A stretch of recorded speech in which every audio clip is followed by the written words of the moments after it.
제가 처음으로 교회에서 사역을 시작한 것은 2002년 한일 월드컵이 끝난 직후였습니다. 그때가 제가 이제 신학대학원에 처음 입학해서 1학년 공부하던 때였는데요.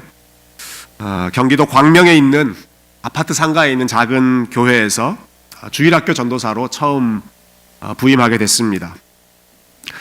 처음 사역을 시작할 때 얼마나 두렵고 떨렸는지 모릅니다.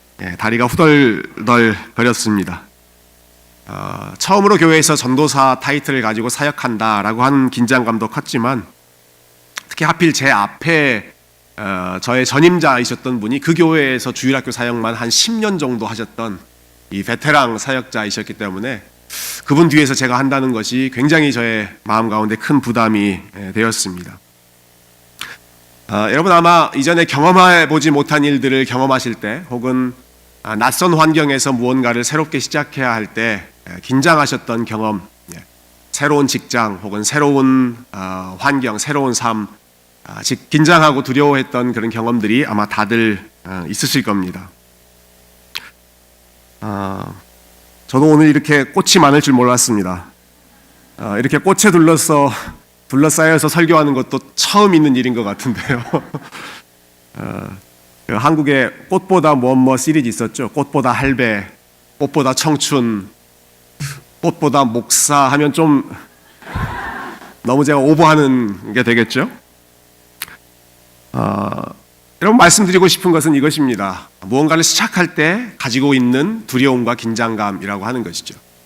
우리가 지금 사무엘상 말씀을 계속 읽어 나가는 가운데 지금 본문은 사울이 이스라엘의 첫 번째 왕으로 세워지고 있는 그런 과정입니다.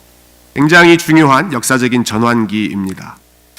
그렇지만 사울의 입장에서 생각해 본다면 이 사명, 자기에게 주어진 이 사명, 네가 앞으로 이스라엘의 왕이 될 것이다 라고 하는 이 사명이 그에게는 얼마나 황당하고 얼마나 부담스러운 일이었을까 우리가 능히 짐작할 수 있습니다. 지난주에 살펴본 것처럼 사울은 이스라엘의 지파 중에 가장 연약한 지파, 당시에는 완전히 몰락해버린 베냐민 지파 출신의 사람이었습니다. 사울은 이전에 군사훈련을 그렇게 잘 받아본 경험도 없었던 것 같습니다.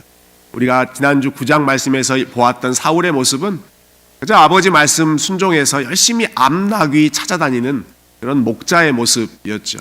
네가 왕이 돼서 저 큰 블레셋 군대와 싸워서 승리해라 라고 하는 명령은 사울에게 엄청난 부담감이 되었을 것입니다.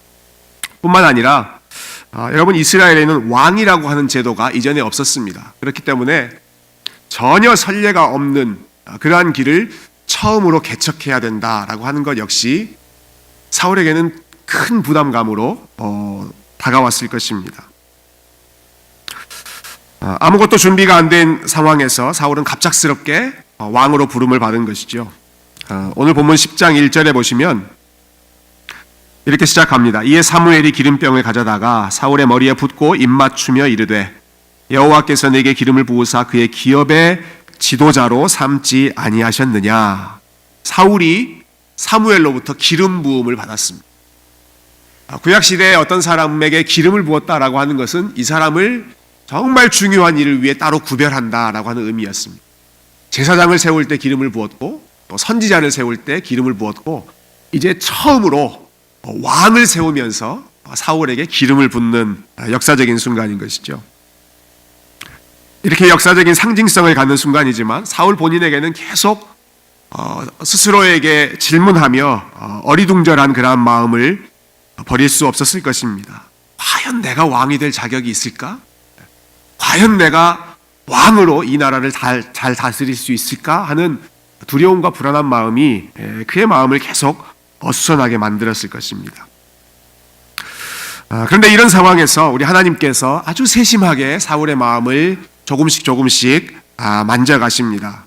사울의 긴장하는 마음을 조금씩 안정시키시는데 사무엘을 통해서 세 가지 사인을 사울에게 말씀해 주십니다. 오늘 본문 2절부터 5절까지 나오는 내용이 그 내용인데요. 이런 내용입니다. 사울에게 사무엘이 이런 예언을 하는 것이죠.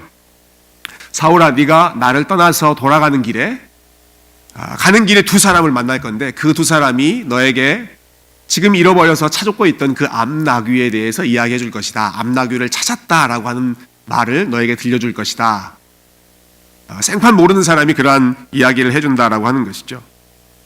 또 두 번째 사인은 그리고 나면 또 하나님을 예배하러 올라오는 3명의 사람이 있는데 그 사람들이 너를 만나서 너에게 떡을 줄 것이다. 이 하나님의 전에 올라가는 사람들이 누군가에게 떡을 준다라고 하는 것은 그건 굉장히 존귀한 사람에게 주는 그러한 예의였습니다. 그러니까 사울이 갑작스럽게 그러한 황송한 대우를 받게 될 것이다 라고 하는 것이죠. 마지막 사인은 이것입니다. 사울, 네가 어떤 하나님의 산에 도착하게 되면 그곳에서 찬양하며 예언하고 있던 그 선지자 무리들을 만날 텐데 그들이 너를 환영하고 너도 함께 그와 함께 예언하게 될 것이다. 이 3가지 예언을 사울에게 사무엘이 들려주었습니다. 그리고 오늘 9절을 한번 보시면 10장 9절을 보시면 이렇게 기록되어 있습니다. 그가 사무엘에게서 떠나려고 몸을 돌이킬 때 하나님이 새 마음을 주셨고 그날 그 징조도 다 응하니라. 지금까지 말씀드린 그 3가지의 징조, 3가지 사인, 여러 사람들을 만나는 그 사인들이 그날 다 응하게 되었다라고 하는 것이죠. 왜 이렇게 3가지의 징조를 예언하고 그 예언대로 이루어지는 일이 필요했을까요? 사울의 마음이 그만큼 불안했기 때문입니다. 걱정이 많았고 두려움이 많았기 때문에 이러한 일련의 사건들을 통해서 사울, 네가 이제 나의 부르심을 받았고 이러한 사건들을 경험하면 그러한 사람들을 만나면 하나님이 나를 부르셨구나 라고 하는 이 사실을 의심하지 말고 받아들여라. 확신을 주기 위해서 하나님께서 사울에게 이러한 사인들을 주셨던 것이죠. 하지만 그것으로는 부족했습니다. 사울이 사람들을 만나서 확신을 얻는 것 가지고는 부족했습니다. 그래서 하나님께서는 더 강력한 방법, 가장 확실한 방법을 준비하셨습니다. 그 내용이 6절과 7절 오늘 본문에 나오는데요. 우리 6절, 7절 한번 같이 다시 한번 읽어보실까요? 6절과 7절입니다. 시작. 내게는 여호와의 영이 크게 임하리니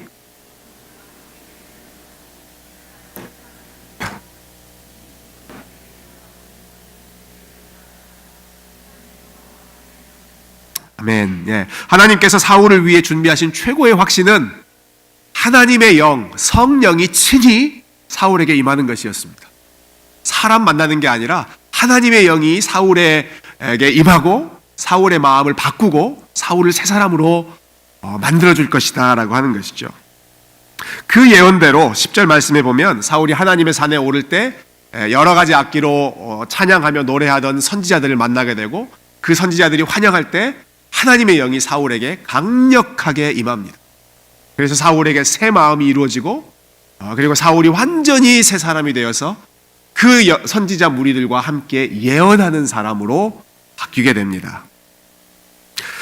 그 모습이 얼마나 낯설었던지 주변에서 사울의 모습을 보던 사람들이 아니 저 사람 사울 맞냐? 우리가 알던 사울 맞냐? 라고 이야기할 정도로 180도로 바뀐 그 사울의 모습이 나타나는 것이죠. 언제 이 사울이 이렇게 바뀌게 되었다고요? 하나님의 영이 사울에게 임했을 때, 성령님이 그 마음에 강력하게 임했을 때 사울이 새로운 사람이 되었던 것이죠. 지난 금요일에 저희가 교리문답 강의 나누면서 삼위일체 하나님에 대해서 함께 이야기를 나누었습니다. 특히 삼위일체에 대한 오해 중에 하나는 성령님에 대한 오해가 참 많이 있습니다. 예를 들면 이런 것이죠. 성령님은 오순절 성령 강림, 그러니까 사도행전 2장 그때부터 이 땅 가운데 오셔서 일을 시작하셨다. 그래서 구약에는 성부 하나님께서 역사하시고 예수님께서 이 땅에 오셨을 때에는 성자 하나님이 역사하시고 예수님이 승천하신 후에는 성령 하나님이 역사하기 시작하셨다. 이렇게 하나님의 역사를 세 등분으로 나눠서 생각하는 그런 경향들이 많습니다. 그렇지 않습니다. 성부, 성자, 성령 하나님께서 구약, 신약 어느 때고 할 것 없이 언제나 함께 역사하고 계셨습니다. 특별히 오늘 본문에 우리가 사울의 케이스에서 볼 수 있던 것처럼 성령 하나님께서는 구약 시대 때 그냥 가만히 계셨던 분이 아니라 사울에게 임하셔서 그의 마음을 바꾸시고 그를 새 사람 만들어 주셨던 분이 성령 하나님이시죠. 이 성령님은 창조 때부터 계속해서 일하고 계셨습니다. 쉬지 않고 일하고 계셨습니다. 그런데 성령님께서 일하셨던 그러한 상황들을 살펴보면 언제나 어둡고 혼란스럽고 또 무기력한 그러한 상황 가운데 성령님께서 임하셨던 것을 저희가 볼 수 있습니다. 여러분 잘 아시는 창세기 1장 말씀에 보면 태초에 하나님이 천지를 창조하시니라로 시작해서 바로 그 다음 구절이 땅이 혼돈하고 공허하며 흑암이 깊음 위에 있고 하나님의 영은 수면 위에 운행하시니라. 그때부터 하나님의 영이 일하셨던 것이죠. 혼돈하고 흑암이 깊었던 그 어두운 세상, 아직 창조되기 그 전의 세상을 하나님의 영이 바라보시면서 마치 어미닭이 달걀을 품고 있는 것처럼 하나님의 성령이 운행하시면서 새로운 창조를 준비하고 계셨던 것입니다. 인간의 창조 역시 마찬가지죠. 창세기 2장에 보면 하나님께서 인간을 창조하실 때 흙으로 창조하십니다. 그렇지만 하나님께서 흙으로 만드신 대상은 인간만이 아니었습니다. 창세기 2장 뒷부분에 보면 하나님이 들짐승도 새들도 다 흙으로 지으셨다라고 하는 기록이 나오죠. 근데 사람과 동물의 결정적인 차이는 무엇입니까? 사람에게는 특별한 특징이 한 가지 더 있었습니다. 하나님께서 그 코에 생기를 불어넣으신 것이 사람의 구별된 특징이죠. 이 생기라고 하는 단어, 하나님의 영, 하나님의 신이라고 하는 그 단어를 사용할 때 히브리어 단어가 루아흐라고 하는 단어인데요. 이 단어가 호흡, 바람, 생기라고 하는 뜻을 가지고 있습니다. 그러니까 흙으로 지음받은 후에 하나님의 숨, 하나님의 호흡이 그 사람 가운데 들어갔을 때 정말로 살아있는 사람, 사람다운 사람, 하나님과 교제할 수 있는 영적인 존재로 사람이 변화되었던 것이죠. 구약 성경에서 하나님의 영, 성령의 역사를 가장 분명하게 보여주는 장면 중에 하나는 에스겔 37장일 것입니다. 선지자 에스겔이 보았던 그 마른 뼈 환상이죠. 아마 성경에서 생기라고 하는 단어, 또 히브리어 루아흐라고 하는 단어가 가장 한 장에 집약되어 있는 본문이 에스겔 37장일 텐데요. 선지자 에스겔이라고 하는 사람이 하나님의 손에 이끌려서 어떤 골짜기로 갑니다. 근데 거기는 마른 뼈로 가득 차 있었습니다. 뼈가 오래돼서, 사람이 죽고 오래돼서 말라 비틀어진 그런 뼈 무더기에 에스겔이 도착했는데 하나님께서 에스겔에게 물어보시죠. 야, 에스겔아, 이 뼈들이 살아날 수 있겠느냐? 그러면서 에스겔이 하나님께 하나님이 알아서 하실 것입니다. 하나님이시면 하실 수 있으시겠죠? 이렇게 믿음을 고백합니다. 그 이후에 하나님께서 그 마른 뼈에 생기를 불어넣으십니다. 하나님의 호흡, 하나님의 생기, 하나님의 바람, 루아흐 엘로힘, 하나님의 영을 불어넣으실 때 마른 뼈들이 살아나기 시작합니다. 뼈에 살이 붙고 힘줄이 붙고 근육이 붙고 그 뼈가 생명력 있는 사람으로, 군대로 회복되어서 아주 힘 있는, 능력 있는 군대로 다시 새로워진 모습을 선지자 에스겔이 환상 가운데 보게 되죠. 즉 하나님의 영은 이런 일들을 하셨습니다. 생명이 없는 곳에 생명을 불어넣으시고 연약한 자를 강하게 해주시고 아무것도 없는 곳에 많은 것, 생명력으로 가득 찰 수 있도록 부어주시는 역할을 하나님의 영, 성령께서 하셨고, 바로 그 하나님의 영이 오늘 본문에서 두려움 가운데 있는 이 사울에게 내 같은 게 어떻게 왕 역할을 하겠습니까? 내가 어떻게 이 나라를 다스리겠습니까? 두려움과 불안함으로 벌벌 떨고 있는 그 사울에게 임하셔서 새로운 마음을 주시고 새로운 사람이 되게 하신 것이죠. 여러분, 하나님의 영은 오늘 사울에게 임했는데요.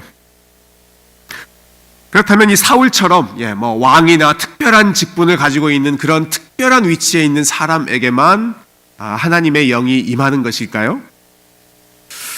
바로 이 부분에서 구약의 성도들과 신약의 성도들에게 결정적인 차이점이 나타납니다. 여러분, 구약 시대에는 하나님의 영이 소수의 사람들에게만 임했습니다. 소수의 엘리트들에게만 임했습니다. 삼손, 사울, 모세, 또 다윗, 이러한 소수의 사람들에게만, 그리고 특별한 일이 있을 때에만 그들에게 하나님의 영이 임했습니다. 삼손이 큰 능력을 행해야 했을 때 하나님의 영이 그에게 임했고, 또 오늘 본문에 보면 사울에게 하나님의 영이 임하지만 우리가 사무엘상 뒤로 읽어나가다 보면 사울이 하나님으로부터 불순종하고 하나님으로부터 마음이 떠났을 때 하나님의 영 성령께서도 사울을 떠나시는 그러한 내용들이 기록되죠. 다윗도 성령으로 충만한 사람이었지만 그가 범죄했을 때 했던 기도의 내용을 보면 이런 기도를 합니다. 주의 성령을 내게서 거두어가지 마옵소서. 아마 다윗의 마음 가운데 사울의 케이스를 염두에 두고 기도하지 않았을까 싶습니다. 사울에게 하나님의 영이 임했다가 그가 잘못했을 때 하나님의 영이 떠난 것처럼 다윗 역시도 본인이 범죄했을 때 행여 하나님의 영이 떠나시지는 않을까 하는 그러한 두려움이 있었던 것이죠. 그러니까 구약시대 때 성령의 역사는 소수의 특정한 사람들에게 임하셨고 그것도 아주 간헐적으로, 그리고 임하셨다가 떠나시기도 하는 그러한 방식이 성령님께서 역사하시는 방식이었습니다. 그렇지만 신약시대를 살아가는 저와 여러분에게 임하시는 성령님은 다른 모습입니다. 성령님의 역사는 구약시대와 다르게 임하고 있습니다. 무엇보다 중요한 것은 오늘날은 소수의 특정한 사람에게만 성령님이 임하시는 것이 아니라 예수 그리스도를 주로 고백하는 모든 그리스도인에게 성령님이 임하십니다. 내가 예수 그리스도를 주로 고백한다, 주님이 나의 구원자이시다 라고 하는 것을 믿음으로 받아들인 사람의 마음 가운데에는 누구나 예외 없이 하나님의 영이 그 사람의 마음 가운데 임하신다라고 하는 것이죠. 그것이 구약 선지자들이 꿈꾸던 일이었습니다. 요엘 선지자가 예언했던 것처럼 그 후에 내가 내 영을 만민에게 부어주리니 너희 자녀들은 장래일을 말할 것이며 늙은이는 꿈을 꾸며 젊은이는 이상을 볼 것이며 그때 내가 내 영을 남종과 여종에게, 즉 남녀노소 막론하고 모든 만민에게 내 영을 부어주겠다라고 하는 그 하나님의 약속, 그것이 구약 성도들이 기대했던 내용인데 예수님이 임하시고 예수님께서 승천하실 때 그 교회에 성령을 부어주심으로써 그 이후에 예수 그리스도를 고백하는 모든 성도들에게 하나님의 영이 임하시고, 그런데 그 하나님의 영은 한 번 임하셨다가 떠나시는 영이 아니라 언제나 그 성도들과 함께 동행하시고 내주하시는 성령님으로 우리 가운데 오시는 것이죠. 성령으로 아니하고는 누구든지 예수를 주라고 고백할 수 없다. 사도 바울이 그렇게 고백했습니다. 여러분, 예수님이 나의 주님이시다라고 고백하십니까? 여러분, 예수님이 여러분의 주님이십니까? 그 고백을 하시는 분이라면 여러분의 마음 가운데 성령님이 함께 계십니다. 성령님이 그 고백과 함께 우리 가운데 계시는 것이죠. 바울이 이렇게 질문한 적이 있습니다. 너희는 너희가 하나님의 성전인 것과 하나님의 성령이 너희 안에 계시는 것을 알지 못하느냐? 하나님의 성령이 너희 안에 계시는 것을 알지 못하느냐? 여러분, 바울이 이 질문을 누구에게 했는지 아십니까? 고린도 교회 성도들에게 했습니다. 고린도 교회는 아마 성경에 나오는 모든 교회들 중에 문제가 가장 많은 교회였을 것입니다. 교회 안에서 서로 싸우는 일, 방파짓는 일, 음행하는 일, 서로 성도들끼리 고소하는 일, 온갖 문란한 일들, 시끄러운 일들이 다 가득했던 교회가 고린도 교회였는데, 그 고린도 교회 성도들을 향해서 바울은 그렇게 고백하는 것입니다. 하나님의 성령이 너희 안에 거하시는 것을 알지 못하느냐? 이미 하나님의 성령이 그 교회, 고린도 교회 성도들의 마음 가운데에도 임하고 계시다라고 하는 것을 먼저 이야기하고, 그러니 너희가 그러한 문란한 삶 살지 말고 성령이 거하시는 전답게 합당한 삶을 살아라. 이렇게 바울이 권면하고 있었던 것이죠. 정리해보자면 하나님의 영은 구약시대 때처럼 특별한 사람에게만 임하시는 것이 아니라 모든 성도에게 내려주셨고, 언제나 우리와 함께 계시고, 함께 계실 때 언제나 우리의 연약함을 도우시며 하나님의 사람답게 살아갈 수 있도록 도와주시는 영, 그분이 우리에게 임하신 성령님이십니다. 우리가 성령님을 언급할 때 자주 쓰는 호칭 중에 하나가 보혜사라고 하는 호칭이죠. 이 보혜사라고 하는 말은 한자로는 보호하고 은혜를 주는 스승이다라고 하는 뜻입니다. 보혜사. 그런데 이 단어가 헬라어 원어로 생각해 보면 그 의미가 훨씬 풍성합니다. 헬라어 단어로는 파라클레토스라고 하는 단어를 쓰는데요. 이 단어는 옆에서라고 하는 뜻을 가지고 있는 파라라고 하는 단어와 말하다, 불러주다라고 하는 뜻을 가진 칼레오라고 하는 단어가 합쳐져서 파라클레토스, 보혜사라는 단어로 의미가 형성되었습니다. 그러니까 보혜사라고 하는 말을 우리가 원어의 의미대로 생각해 본다면 무슨 뜻이겠습니까? 옆에서 말해주는 사람, 옆에서 불러주는 사람, 옆에서 힘을 불어넣어주는 사람, 그러한 존재가 보혜사, 파라클레토스가 되는 것이죠. 제가 이 개념을 좀 더 분명하게 확실하게 이해할 수 있었던 그런 계기가 한 번 있었습니다. 제가 예전에 있었던 교회에서 사역했던 일 중에 하나가 여름이 되면 한국에서 탈북자 대학생들을 저희 교회에 불러서 한 2달 정도 같이 생활하면서 이렇게 미국 생활을 경험하게 했던 그러한 일들을 도와주었습니다. 그래서 탈북자들 저희 교회에 오면 한 2달 동안 영어 학원에도 등록시키고 또 저희 교회 이민자들 어떻게 일하고 어떻게 살아가는지 그 현장에도 좀 체험하게 하고 그리고 시간 나는 대로 미국의 여러 도시들을 투어하는 그런 일들을 같이 했었는데요. 특히 이 동부에 오면 꼭 가봐야 되는 곳 중에 하나가 이 나이아가라 폭포이지 않습니까? 여러분 나이아가라 폭포 가보신 분들 많이 계시죠? 안 가보신 분들도 꽤 계시는 것 같네요. 나이아가라 폭포 안 가보셨다고 하더라도 여러분 너무 아쉬워하지 않으셔도 됩니다. 그 나이아가라 폭포의 별명이 5초 와 투어입니다. 5초 와. 가서 딱 보면 한 5초 동안 와 하고 나서 그 다음에는 그냥 밍숭맹숭한 곳이 나이아가라 폭포인데요. 여기를 꼭 데리고 가고 싶었는데 시간이 나지 않았습니다. 그래도 꼭 여기는 한번 보고 가야겠다 싶어서 그 친구들이 떠나기 전날, 마지막 비행기 타기 전날 월요일에 제가 그 두 친구들을 데리고 나이아가라 폭포를 다녀왔습니다. 시간이 없어서 당일치기로 다녀왔는데요. 필라델피아에서 나이아가라까지 한 7시간 정도 가는데 7시간 갔다가 거기서 한 2시간 있다가 다시 7시간 내려와서 아침 일찍 출발해서 밤 늦게 도착하는 좀 지금 다시 하라고 하면 못할 것 같은 빡빡한 일정이었습니다. 갈 때는 괜찮았는데 여행을 마치고 돌아올 때 굉장히 피곤했습니다.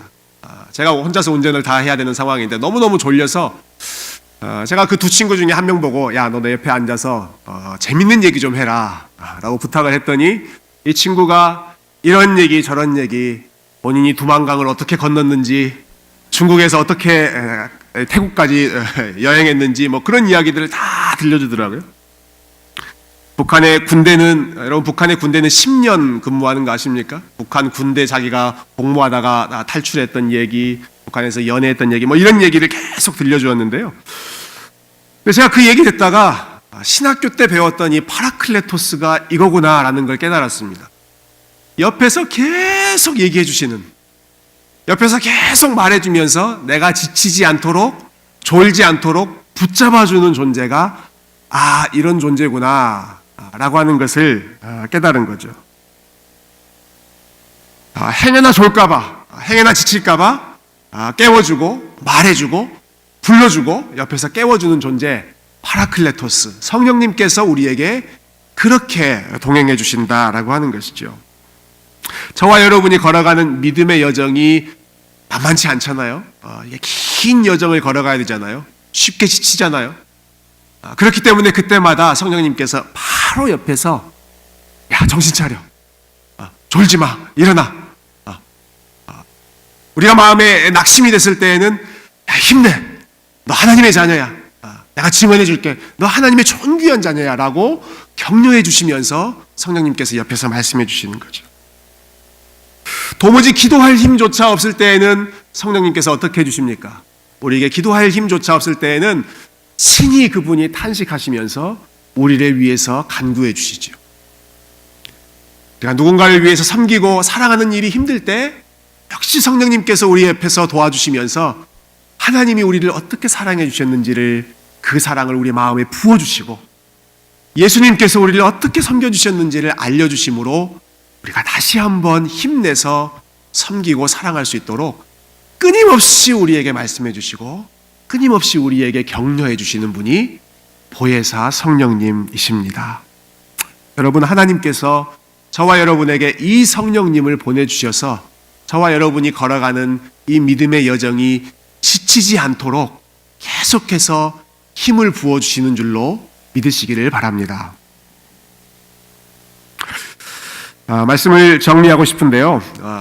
저는 오늘날 그 한국교회에서 가장 성령님에 대해서 좀 잘 연구하셨고 또 잘 가르치시는 분 중에 한 분이 고신대학원, 천안에 있는 고신대학원에서 가르치셨던 박영돈 교수님이라고 생각합니다.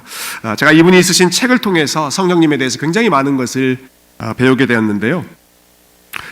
가장 도움이 되었던 책은 이런 제목의 책이었습니다. 성령 충만, 실패한 자들을 위한 은혜. 성령 충만, 실패한 자들을 위한 은혜. 그 중에 한 부분을 제가 읽어보겠습니다. 성령 충만은 우리의 신실함에 대한 보상이 아니라 우리의 실패에 대한 하나님의 선물이다. 오순절에 임한 성령 충만의 축복은 주님을 신실하게 따르는 데 성공한 제자들이 아니라 오히려 철저히 실패한 제자들에게 주어진 선물이었다. 자격을 갖춘 이들이 아니라 부자격자로 확실히 판명된 이들에게 주어졌다. 성령 충만을 회복하고자 한다면 먼저 성령 충만은 바로 우리같이 처절하게 실패한 이들, 인간적으로 회복의 가능성이 없는 이들을 위한 은혜라고 하는 사실을 굳게 믿어야 한다. 여러분, 저는 성령 충만은 내가 열심히 노력해서 얻는 것이라고 생각했습니다. 열심히 하루에 몇 시간씩 기도하고 하루에 몇십 장씩 말씀을 읽을 때 그에 대한 상으로 하나님께서 성령 충만하게 하신다라고 생각했습니다. 그런데 그렇지 않다는 것을 배웠습니다. 성령 충만은 우리가 연약하기 때문에, 우리가 실패하기 때문에 우리의 연약함을 불쌍히 여기신 하나님께서 우리에게 주시는 은혜로 주시는 선물이다라고 하는 것이죠. 우리의 구원이 하나님이 거저 주신 선물인 것처럼 우리에게 주신 성령 역시도 우리가 연약할 때 주신, 우리를 도와주시기 위해 주신 선물이라는 것이죠. 사울이 어떠한 상황에서 성령을 받았습니까? 자신의 능력이 너무너무 부족하다는 것을 절감했을 때 하나님의 영이 그에게 임했습니다. 초대교회에 언제 그들이 성령을 받았습니까? 예수님도 떠나시고 마치 고아처럼 우리가 홀로 남겨졌다, 고아와 같다라고 하는 절박한 마음으로 저들이 외로움 가운데 있을 때 그 연약함을 도와주시기 위해서 성령님께서 저들 가운데 임하셨습니다. 마찬가지입니다. 저와 여러분이 우리 성령님을 힘입고 성령님과 동행하며 살기 위해서 가장 먼저 필요한 일은 하나님, 우리는 성령님이 필요한 존재입니다 라고 하는 그 필요성을 인식하는 것입니다. 인정하는 것입니다. 저희는 연약합니다. 저는 성령님께서 도와주시지 않으면 마른 뼈와 같고 그냥 진흙무더기에 불과한 지극히 연약한 부서지기 쉬운 존재이지만 하나님, 성령님께서 나와 함께 하시니 제가 힘내겠습니다. 이러한 마음으로 성령님을 의지하며 사는 것이 하나님께서 저와 여러분에게 원하시는 믿음의 삶인 것이죠. 사랑하는 성도 여러분, 우리는 연약하지만 우리 옆에 동행하시면서 쉴 새 없이 도와주시는 성령님이 계심을 믿으면서 걸어가십시다. 여러분, 혹시 지혜가 부족하시다면 지혜의 영이신 성령님께 지혜를 달라고 구하십시오. 여러분, 능력이 부족하시다면 권능의 영이신 성령님께 하나님, 저를 강하게 붙들어 주십시오라고 또 함께 기도하십시오. 여러분, 혹시 마음의 유혹이 죄와 싸울 때 늘 연약해서 넘어지는 그러한 상황 가운데 있다면 성령님, 거룩한 영이신 성령님께서 제 마음을 가득 채워주셔서 내 마음의 정과 욕심을 십자가에 못 박게 하시고 정말 거룩한 길을 걸어갈 수 있도록 성령님께서 도와주십시오. 제 힘으로 할 수 없습니다. 성령님께서 붙들어 주십시오. 이러한 간절한 마음으로 저와 여러분이 이번 한 주도 우리의 연약함을 온전히 주님 앞에 내려놓고 그러나 우리의 마음 가운데 역사하셔서 임재하시고 우리의 마음을 붙잡아 주실 그 성령님과 믿음으로 동행하며 승리하시는 아틀란타 세교의 모든 성도님들 다 되실 수 있기를 주님의 이름으로 축원드립니다.